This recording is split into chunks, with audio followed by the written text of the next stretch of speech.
বর্তমানে আমার দিনগুলো যে এমন ভাবে কাটতেছে না বন্ধুরা, তোমাদেরকে বলে বোঝাতে পারবো না। যদি বলে বোঝাতে পারতাম তাহলে হয়তো তোমরা আমাকে কোনোদিনও লেডিস হিজড়ে কমেন্টটা করতে না। যাকে তোমরা যদি বলে শান্তি পাও সেটা হচ্ছে তোমাদের রুচি। আর হ্যাঁ, তোমরা যে আমার এই ভিডিওটা দেখতে পাচ্ছ এটা কিন্তু আমার দুর্গাপূজার অষ্টমীর দিনের ভ্লগ। এই ভ্লগ ভিডিওটা ভাবতেছো আজকে কেন আপলোড করলাম, তার কারণ হচ্ছে এটা আপলোড করার সময়টাই আমি পাই না, এডিট করব যে সেই সময়টা আমার কাছে না। এখন তোমরা আমাকে কমেন্ট করে বলবে তুমি কি হোম মিনিস্টার নাকি, ভ্লগটা তোমার এডিট করার সময় নেই। আরে ভাই, সেটা না, আমার অনেক কাজ পড়ে থাকে যার জন্য আমি না এই ভিডিওগুলো এডিট করতে পারি না, যার জন্য আমি খুবই দুঃখিত যে ফেসবুকে আমি অনেকদিন ধরে ভিডিও আপলোড করতে পারি না। আর সব থেকে বড় ইচ্ছাটা কমিয়ে গেছে, তোমরা আমার ভিডিওটা দেখো কিন্তু আমাকে লাইক করতে চাও না বা আমার ভিডিও শেয়ার করো না। যদি না করো তাহলে তো আমার ইচ্ছাই জাগে না যে ফেসবুকে আমিও ভিডিও করি বা আমিও একটা কন্টেন্ট ক্রিয়েটর হই। সেটা তো পরের প্রশ্ন। তোমাদেরকে আমি একটা কথা বলি, তোমরা না ভালো ভালো ভিডিও তো কোনোদিনও সাপোর্ট করো না, বাট আমার গামছা পরা ভিডিওগুলোতে অনেক লাইক কমেন্ট শেয়ার করো। আর তোমরাই আমাকে উল্টা কমেন্ট করো যে আমি নোংরা নোংরা ভিডিও করি। আরে ভাই, একটা ভালো ভিডিও করলাম, পুজো নিয়ে একটা ভিডিও আপলোড করলাম, দেখি তো এটা কত মিলিয়ন পৌঁছায় দিতে পারো।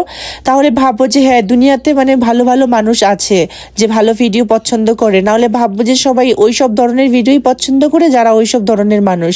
ঠিক আছে, তো বন্ধুরা তোমরা দেখতে পাচ্ছ আজকে আমি মা দুর্গার অষ্টমী ভোগ তৈরি করেছি 108 পদ। তো সকাল থেকে উঠে আমি দেরি না করেই আমি তোমাদেরকে বলতেই ভুলে গেছি যে আমি কখন কি করলাম, বুঝছো।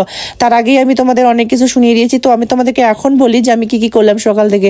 প্রথমে ঘুম থেকে উঠলাম, উঠে চান করে 4টার দিকে কাটাকাটি শুরু করেই আমরা বসিয়ে দিয়েছিলাম মায়ের ভোগ। ভোগগুলো কিন্তু রাজাদা রান্না করছে, আমার একটা ভালো বন্ধু, সে রান্না করে দিছে। আর আমি শুধু তাকে হেল্প করছি, কারণ আমি ভোগ রান্না করতে পারি বাট এত কিছু তো একাই সম্ভব না। আর আমি নতুন ভোগ রান্না শিখেছি, তাই অত কিছু পারি না। ওই আমাকে অনেক কিছু শিখিয়ে দিয়েছি যতটুকু পেরেছি। আর মায়ের যে ভোগ করছি সেটা কিন্তু আমি শুধু না, আমার মা করছিল, আমার বাবাও ছিল, সবাই মিলেই হাত লাগিয়ে করেছিলাম, বুঝেছো। আর তারপরে আমি শাড়ি পরে মেকআপ করে চলে আসছি। তোমরা এখন ভাববে আমি মেকআপ পরে শাড়ি পরে কেন আসছি, তার কারণ হচ্ছে খুব ইচ্ছা ছিল যে মাকে শাড়ি পরে, মানে দুর্গাপূজার সময় শাড়ি পরে মাকে ভোগ দিব। আর মাকে দেখো কি সুন্দর লাগতেছে, কত মিষ্টি লাগতেছে। আমি না একটানে কথা বলতে বলতে হাফসাই যাই, তাই আমি না একবার স্লো ভাবে কথাগুলো বলছি, ঠিক আছে, মাইন্ড করবে না কেউ। মাইন্ড কি, তোমাদের খারাপ লাগলেও দেখো ভিডিওটা, খুব সুন্দর একটা ভিডিও। দেখতে পাচ্ছ আমি মায়ের ভোগ সব তার স্থানে হচ্ছে সাজিয়ে দিচ্ছি। মায়ের আর কত কি করছি বলতো, 108 পদ, মানে ভাজা, তারপরে অনেক কিছু করছি, আমি বলতে পারবো না অনেক কিছু, সেটা রাজাদাই জানে যে কি করছে। আর তোমরা জানো আমি না মাকে বস্ত্রদানও করেছি, বুঝছো। মাকে বস্ত্রদান করছি এবং সব ঠাকুরকেই করেছি, গণেশ ঠাকুর, কার্তিক ঠাকুর, লক্ষ্মী ঠাকুর, সরস্বতী ঠাকুর, তারপরে হচ্ছে সিংহ ঠাকুর, আরো যত দেবদেবী আছে সবাইকে করেছি। তো বন্ধুরা, ভগবানের আশীর্বাদে তো দিনকালগুলো ভালোই যাচ্ছে, বাট এখন দিনকালগুলো একটু খারাপ যাচ্ছে। আর যাবেই না কেন, 1000টা মানুষ ভিডিও দেখলে 1000টা মানুষই বলে যে না আমি তাড়াতাড়ি এই দুনিয়া থেকে বিদায় নিই, কারণ হচ্ছে আমাদের মতো আপদ দেখলে নাকি তাদের গা গিন গিন করে। আরে ভাই, মানুষ তো সবাই, মানুষের বাঁচার অধিকার তো আছে, তাই না। তো বন্ধুরা, মানে এইসব না বলি, সবাইকে বলি যে মায়ের কাছে প্রার্থনা করো, মা যেন সবার মঙ্গল করে, সবার জন্য ভালো করে। আমিও মার কাছে প্রার্থনা করি তোমাদের জন্য সবাইকে ভালো রাখে। আর আমার ভিডিও তোমাদের কেমন লাগে একটু কমেন্ট করে বলবে। এমনিও তো আমি অনেকদিন ধরে ভিডিও আপলোড করি না, আর তোমরা সবাই না কমেন্ট করে বলো। আমি আগের বার কিছুদিন আগে কালী পুজো করেছিলাম বাড়িতে, মা কালী পুজোর ভিডিওতে তোমরা অনেকে কমেন্ট করছো যে আমার ভর আসে নাকি। আরে না বন্ধুরা, এটা ভর আসে না, বাট হচ্ছে আমি মাকে খুব ভালোবাসি, তো ঠাকুর পুজো করতে আমার খুবই ভালো লাগে।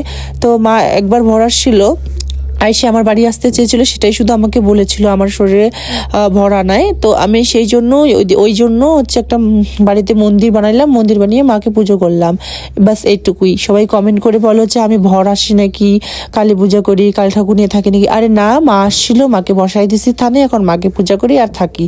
তো আমার দিনকালগুলো কেন খারাপ যাচ্ছে বন্ধুরা, দিনকালগুলো এটাই খারাপ যাচ্ছে যে আমার ভিডিওগুলো দেখো কিন্তু সবাই আমাকে এত অপমান করো না, এত খারাপ খারাপ কথা বলো না, যার জন্য আমি না এখন ভিডিওই আপলোড করি না ফেসবুকে। জানো সবাই আমাকে কমেন্ট করে আমি নাকি লেডিস হিজড়া, আমার ভিডিও দেখলে নাকি সবার রাগ ওঠে, এরকম অনেক কমেন্ট আসছে, যার জন্য আমি অনেকদিন ধরে ভিডিও আপলোড করি না। তোমাদের যদি এতই অসুবিধা আমাকে নিয়ে ফেসবুকের মধ্যে, তার জন্য আমি ভিডিও আর করি না। বাট কি করব, এই ভিডিওটা এই জন্যই করলাম, তার কারণ হচ্ছে এটা পুজোর ভিডিও, তো মা দুর্গার পুজোর ভিডিও। তো আমি ভাবছিলাম এই ভিডিওটা আপলোড করব না, তারপরে দেখতেছি আমার গ্যালারিতে এটা পড়ে আছে, তো আমি ভাবছি কি না এটা আপলোড করেই দিই, যদি তোমাদের ভালো লাগে। যদি পুজোটা দেখে যদি তোমরা না মা বলো যে আমি একটা লেডিস হিজড়া, পুজো তো পুজো হয়, তো মা তো সবার জন্য হয় না, খালি তোমাদের জন্য না, আমার জন্য তো হবে বা সবার জন্যই হয়। তো এই কথাটা বলার পরে আমি তোমাদের আরেকটা কথা বলে দিই, তার কারণ হচ্ছে আমি কিন্তু শুধুমাত্র দুর্গা ঠাকুরকেই বা সব ঠাকুরকেই কাপড় মানে বস্ত্রদান করিনি, আমি কিন্তু ঢাকিকে, ব্রাহ্মণ মশাইকে, মানে মারেয়া, সবাইকে আমি শাড়ি দিছিলাম, বস্ত্রদান করছিলাম। তো বন্ধুরা একটা কথা বলি, এখন তোমরা বলবে এত কিছু করার কোনো মানেই হয় না। আরে মানে হয় না এই কারণে আমি দিছি, আমি চাইছি যে আমার পুজোটা প্রত্যেকটা নিয়ম সম্পূর্ণভাবে হোক। আমি কিন্তু পুজোটা লেট করে গেছিলাম, মানে সন্ধি পুজোর সময় চলে গেছিলাম, মানে 1টার দিকে না 2টার দিকে, মানে সন্ধি পুজো ছিল, আমার সবকিছু তৈরি করতে করতে দেরি হয়ে গেছিল, তার জন্য অনেক দেরি হয়েছে। তো ঠাকুর মশাই কি করছে, পরে আমাকে আবার পুজো দেওয়া হয়েছে, ওই জন্য আমার ঠাকুর মশাই। আপনার বাড়ি কোথায়? বাড়ি কলকাতা, হাবড়া ডিস্ট্রিক্ট, হাবড়া জেলা। ও অনেক দূর তো। হ্যাঁ অনেক দূর, হাবড়া পৌরসভা 5 নম্বর ওয়ার্ড। আমাদের এখানে পুজো করে আপনার কেমন লাগে? খুবই ভালো, খুবই ভালো। হ্যাঁ এই নদাবাড়িতে স্টুডেন্ট ক্লাবের আয়োজনে যে পূজাটা হচ্ছে খুব সুন্দর এবং খুব সুষ্ঠুভাবে পূজা হচ্ছে। অসংখ্য ধন্যবাদ। খুব খুব আনন্দ এখানে।